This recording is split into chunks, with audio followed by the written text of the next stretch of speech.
서울 종로에서 넷이서 먹을 수 있는 소고기 맛집은 어디일까? 첫 번째로 추천된 곳은 전통적인 소고기 맛을 즐길 수 있는 곳, 두 번째는 다양한 고기 요리를 맛볼 수 있고, 세 번째는 종로의 고즈넉한 분위기를 느낄 수 있는 곳이 추천됩니다. 이번엔 예산을 넣어서 물어보겠습니다. 같은 지역에서 총 5만 원으로 먹을 수 있는 고깃집, 첫 번째는 인사동에 위치한 치킨집, 두 번째는 청운 효자동에 있는 갈비집입니다. 식당 이름과 위치가 안내되고 이 정도 가격으로는 기본적인 고기 요리와 함께 디저트도 같이 즐길 수 있다고 설명합니다. 리뷰와 평점을 확인하고 원하는 곳을 선택하라고도 조언하는데요. 언뜻 보면 우리 일상 대화 같죠? 아닙니다. 이건 인공지능 AI가 답한 내용입니다. 최근 큰 화제를 모으고 있는 챗GPT인데요. 테슬라 창업자 일론 머스크가 세운 회사 오픈 AI가 만들었습니다. 챗은 대화, 이 GPT는 사전에 훈련된 생성 변환기란 뜻입니다. AI가 자료를 학습해서 즉시 답을 생성해낸다는 의미를 담고 있습니다. 이 챗GPT 지난해 12월에 공개된 이후에 하루 평균 1,300만 명 넘게 사용하고 있습니다. 월간 사용자 수는 1억 명.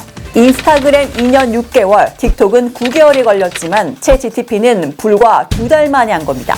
사실 이런 대화형 AI 챗봇 이미 예전에 나왔죠. 2011년 아이폰을 통해 공개된 애플의 시리가 있고요. 2017년부터 나온 삼성전자 빅스비가 대표적입니다. 그런데 왜 이 챗GPT에 유독 뜨거운 반응이 나오고 있는 걸까요? 기존의 AI보다 월등하게 똑똑하고 사람과 흡사하기 때문입니다. 기존의 챗봇이 답이 딱 떨어지는 것만 답할 수 있었다면 이 챗GPT는 추상적인 질문에도 의미 있는 답을 할 수 있는데요. 이전에 대화한 내용도 기억하고 있고 맥락도 이해하기 때문에 마치 사람과 대화하는 것 같은 느낌이 듭니다. 특히 구글과 네이버와 같이 검색 서비스를 주력으로 하고 있는 회사에 직격탄이 될 거란 전망이 나오는데요. 전통적인 검색 엔진은 검색창에 검색어를 입력하면 관련된 용어 설명이나 웹페이지를 차례대로 보여주죠. 거기에 또 타고 들어가서 검색을 해야만 원하는 답을 찾을 수 있는 구조입니다. 예를 들면요. 앞서 제시된 종로 맛집을 검색해 보겠습니다. 챗GPT는 몇 초 만에 바로 답을 내놓죠. 하지만 구글과 네이버는 검색어를 입력한 이후에도 일일이 웹사이트를 방문해서 스스로 찾아야 합니다. 뿐만 아니라 이 챗GPT는 사람만 할 수 있다고 생각되어 온 시나 소설도 쓸 수 있고요.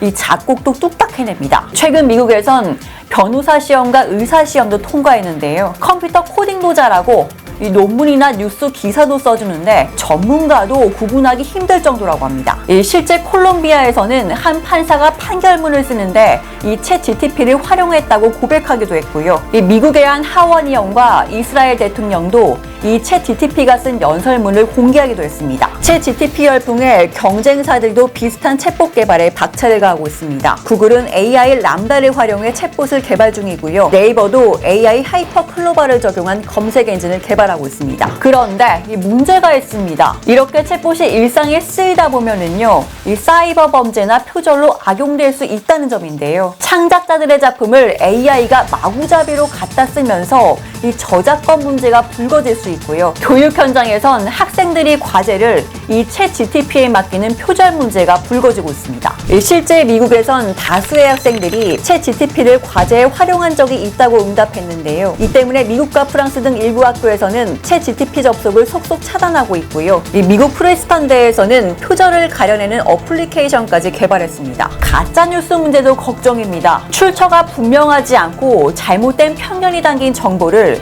AI가 대중에 그대로 노출할 수 있기 때문입니다.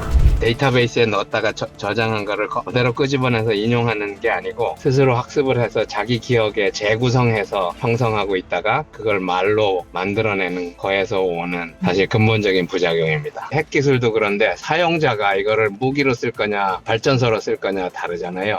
사용하는 사람들이 악용하거나 오용하거나 거짓말을 만들어내려고 하거나 하면 그거를 방지하도록 하는 게 중요한 것 같습니다. 정보 양극화 문제도 생겨날 수 있는데요. 챗봇이 유료화가 되면 돈을 주고 정보를 살 수 있는 사람과 그렇지 못한 사람 간의 양극화가 생길 수밖에 없습니다. 또 대신 작업을 해주기 때문에 이 대량 실업으로 이어질 수 있다는 우려도 나옵니다. 세계 각국의 정부와 정치권은 AI 규제 논의에 속도를 내고 있습니다. 유럽연합 집행위원회가 발표한 인공지능법은 이르면 올해 안에 입법될 것으로 보이는데요. 채 GTP를 개발한 오픈AI조차 규제가 필요하다는 점을 인정합니다. 오픈AI의 최고 기술 책임자죠. 미라 무라티는 AI가 악용될 수 있고 사실을 지어낼 수 있다면서 규제 필요성을 강조했습니다. 우리의 일상, 갈수록 편리해지고 일 대신해주는 거 좋죠. 하지만 그게 되레 우리 발목을 잡을 수 있을 정도로 위협적인지에 대한 판단은 우리 인간들의 몫으로 남아있습니다.